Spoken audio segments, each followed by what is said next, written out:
నమో నమః. రెండు అక్షతలు తీసుకొని చేతికి వాసన చూసి మీ వెనుక తీసుకోండి. ఉత్తిష్టంతో భూత పిశాచాః ఏతే భూమిభారకాః. ఒకసారి ఇలా గాలి పీల్చుకొని వదిలిపెట్టేసేయండి. ఒక ఓం అంటూ గాలి పీల్చుకొని వదిలిపెట్టేసేయండి. నిష్పీడ్యం పాపనాశనం ప్రాణాయామమిదం ప్రోక్తం ఋషిభిః పరికల్పితం. చేతులకు అక్షతలు తీసుకోండి. శుభ అభ్యుదయ అర్థంచ శోభనే మంగళే ముహూర్తే అర్చపృథివ్యాం చుంబూద్వీపే భరతవర్షే భరతఖండే మేరోప దక్షిణ దిగ్భాగే శ్రీశైలస్యాద్ వాయువ్య ప్రదేశే కృష్ణా గోదావర్యోర్మధ్యదేశే ధర్మపత్న్యాః అర్చనానామ్నీం నీరజ్నామధేయస్య శ్రీజానామ్నీం శివరాజ్నామధేయస్య సహ కుటుంబస్య సభాంధవస్య.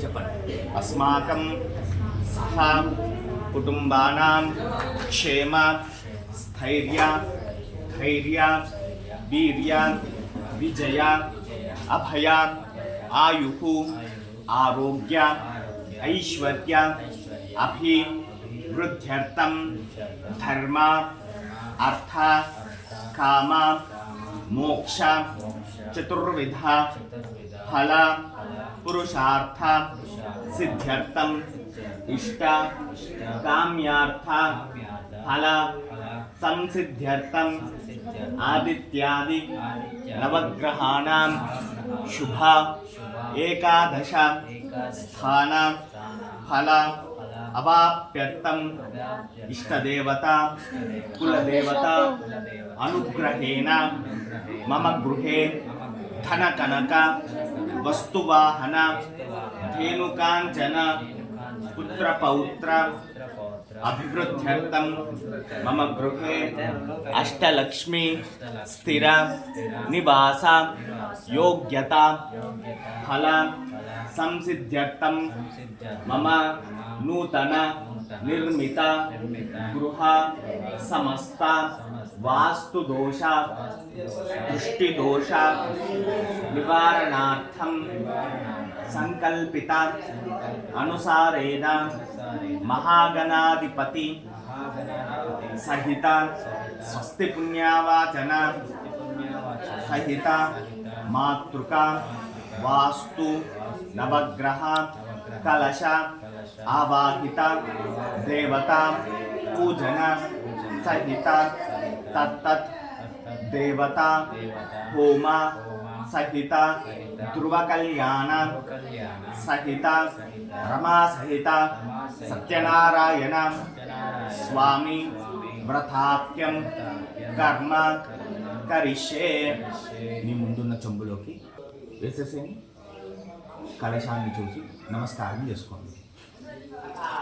అంటే మనం ఏం చేస్తున్నామంటే ఈ ఇంట్లో వాస్తు దోషాలు కానీ దృష్టి దోషాలు కానీ ఈ ఇంట్లో నివసించే వాళ్ళకు నవగ్రహ దోషాలు కానీ ఏవైనా ఉంటే అవన్నీ వెళ్ళిపోయి ఈ ఇంట్లో ధన కనకం అంటే వస్తువులు బంగారం మీరైతే ఏదైతే కామ్యాలైతే కోరుకుంటారో ఆ కామ్యాలన్నీ నెరవేరాలని గణపతి వాస్తు నవగ్రహ యోగిని దేవతలతో సహా ఆ ఆవాహిత దేవతలన్నింటినీ పూజన చేసి వచ్చిన దేవతల యొక్క హోమాన్ని చేసి కళ్యాణాన్ని సత్యనారాయణ వ్రతాన్ని చేస్తామని సంకల్పం చేస్తాం.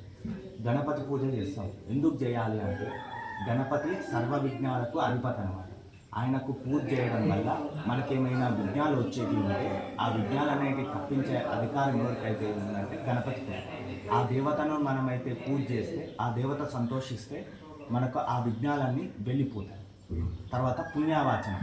పుణ్యావాచనం అనేది ఎందుకు చేయాలంటే ఒక కలశంలోకి బ్రహ్మ విష్ణు మహేశ్వరులను 33 కోట్ల మంది తీర్థాలను ఆవాహన చేసి పూజ చేస్తారు.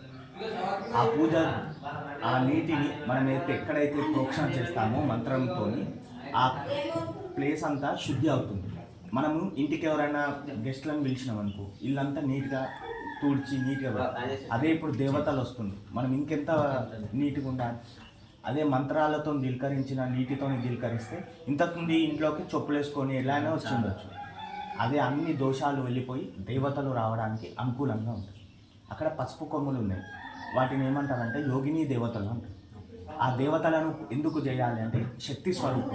మన ఇంట్లో ఉండి మనల్ని రక్షించి, అంటే మనకి ఏదైనా ఆపదలు వస్తే రక్షించే దేవతలు ఎవరంటే యోగిని దేవతలు.